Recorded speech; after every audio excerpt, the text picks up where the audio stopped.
அனைவருக்கும் வணக்கம். BP speaks சேனலுக்கு உங்களை வரவேற்கிறேன். முதல் டைம் பாக்குறீங்க அப்படின்னா ப்ளீஸ் சப்போர்ட் பண்ணணும் அப்படின்னு நினைச்சுக்கினாலும் சப்ஸ்கிரைப் பண்ணிட்டு ஆதரவு அப்படிங்கறத கொடுங்க. அண்ட் இன்னைக்கான வீடியோவில் விஜய் அவர்களுக்கு பத்தி இன்னைக்கு பாண்டிச்சேரியில ஒரு பெரிய அளவுல ஒரு மாநாடு அப்படிங்கிறது நடந்துச்சு. ஆனா ரொம்ப கம்மியான கிரௌட், 5000 பேர் மட்டும்தான். என்ன காரணம் அப்படிங்கிறது எல்லாரும் அறிந்ததே. கரூர்ல ஒரு ஸ்டாம்பேட் நடந்த காரணத்தினால பெரிய அளவுல நிறைய நபர்கள் உள்ள வந்தா என்ன வேணா அசம்பாவிதம் அப்படிங்கிறது நடக்கலாம். ரொம்ப மாதங்கள் கிட்டத்தட்ட 72 நாட்களுக்கு கழிச்சு 2 மாதங்கள் கழிச்சு இது ஆரம்பிக்கிறோம் அப்படிங்கிறதுனால சில பல புரோட்டோகால்ஸ் மூலமா அதை ஸ்டார்ட் பண்ணி கிராஜுவலா இன்க்ரீஸ் பண்ணலாம் அப்படிங்கறத பிளான் பண்ணியிருந்தாங்க.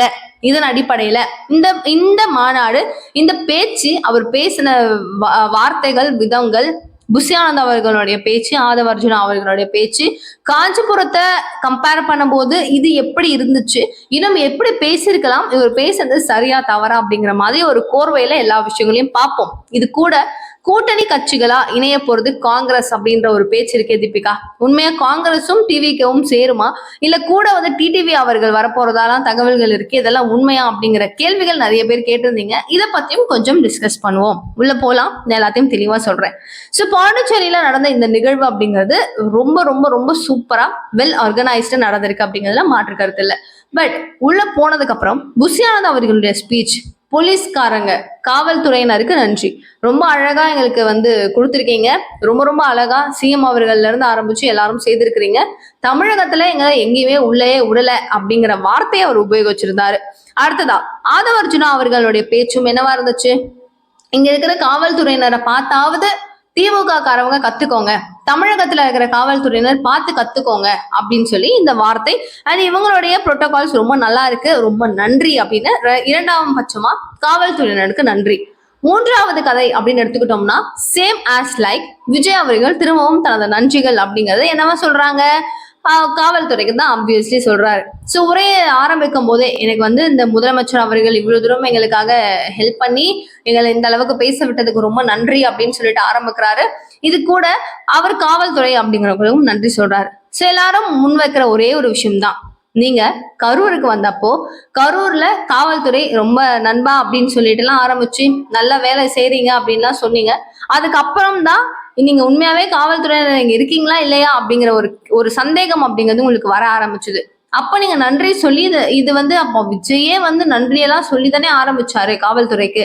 பட் திரும்பவும் காவல்துறை மேலே பழி போட்டா எப்படி அப்படிங்கிற கேள்விகள் பின்னாடி வர ஆரம்பிச்சுது. ஸோ காவல்துறைக்கு நன்றி அப்படிங்கறத நீங்க முன்னாடி உங்களுக்குன்னு ஒரு விருப்பம் இருந்திருக்கும், சொல்லியிருப்பீங்க.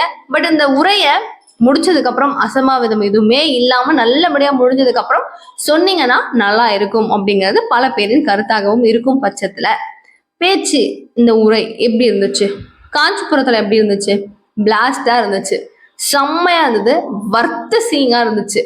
அவர் பேசின வார்த்தைகளாகட்டும், முதலமைச்சர் அவர்களை விமர்சனம் செய்ததாகட்டும், ரொம்ப ரொம்ப மாதங்களுக்கு அப்புறமா வந்ததுக்கு அப்புறம் ஆதவ அர்ஜுனா அவர்கள் புட்டு வச்சிருந்தாரு திமுகவை பத்தி நிறைய விஷயங்கள் ரசிச்சு ஒரு கிட்டத்தட்ட ஒரு 2 வாரங்கள் ட்ரெண்டிங்கான டாபிக்கா இருந்தது அப்படின்னு பாத்தீங்கன்னா விஜய் அவர்களுடைய அந்த ஒரு பொது கூட்டத்துல அவர் பேசின பேச்சு அப்படிங்கிறதும் அவங்க டீம் பேசினதும் ஆகட்டும்.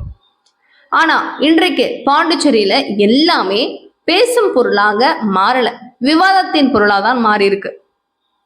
ஒரு லீடர்ஷிப் குவாலிட்டி அப்படின்னா ப்ரிப்பரேஷன், அவர் பேச போற வார்த்தைகள் என்ன அப்படிங்கிறத அழகா ஆர்கனைஸ்டா வச்சுக்கிட்டு இதெல்லாம் சரிப்பா, இதெல்லாம் தவறுப்பா அப்படிங்கிறத வச்சுட்டு பேசியிருந்திருக்கணும்.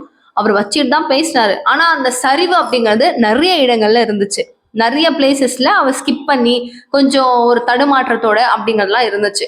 ஸோ பாண்டிச்சேரி மக்களுக்காக நான் இதை செய்யறேன், அதை செய்யறேன், இதெல்லாம் கொண்டு வருவேன் அப்படின்னு சொல்லப்படுற நேரத்துல ரேஷன் கடைகள் சுத்தமா இல்லை அப்படிங்கிற வார்த்தையும் அவர் யூஸ் பண்ணியிருந்தாரு.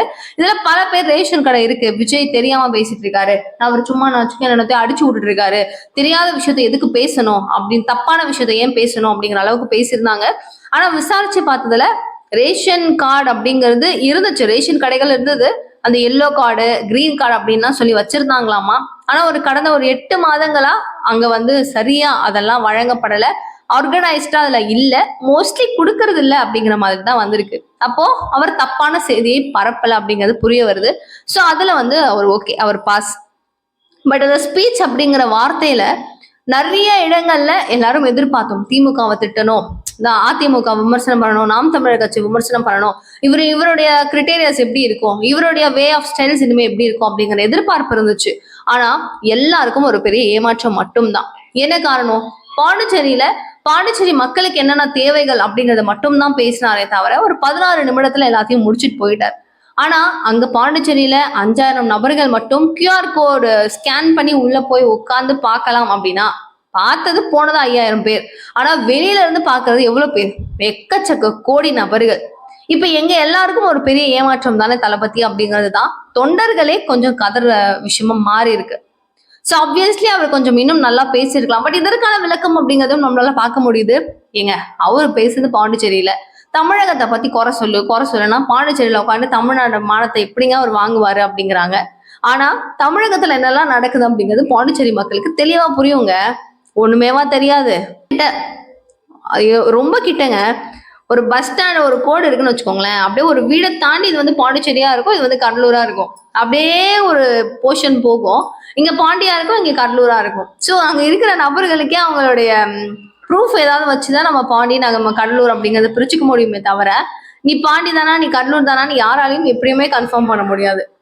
ஸோ அந்த மாதிரி டிஃப்ரென்சஸ் அப்படிங்கிறது பெரிய அளவுல இல்லாத பட்சத்துல இவரு நம்ம எல்லாருக்காகவும் பேசியிருக்கலாம். அங்க இருந்து 5000 பேர் அந்த ஊர்ல இருக்கும் அப்படிங்கிறதுக்காக பேசுறது மட்டும் இல்லாம எல்லாருடைய பிரச்சனையா சில விஷயங்கள் அப்படிங்கிறது இருக்கும் இல்லையா, இதெல்லாம் வந்து அட்ரஸ் பண்ற மாதிரி கம்பேரிட்டிவ்ல பேசியிருக்கலாம். இங்க சட்டம் ஒழுங்கு நல்லா இருக்கு, அங்க நல்லா இல்ல, இந்த போலீஸுங்க நல்லா பண்றாங்க, அங்க ஒழுங்கா பண்றது இல்ல, இங்க பெர்மிஷன்ஸ் ஈஸியா கொடுத்துருக்காங்க, அங்க கொடுக்கவே இல்லை, நாங்க இங்க வாங்குறதுக்குள்ளேயே பாடா போயிடுச்சு.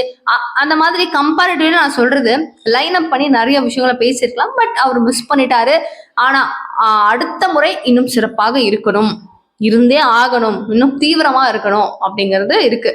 ஏன்னா டைம் இல்லை ஜி, 3 மாசம் தான் இருக்கு.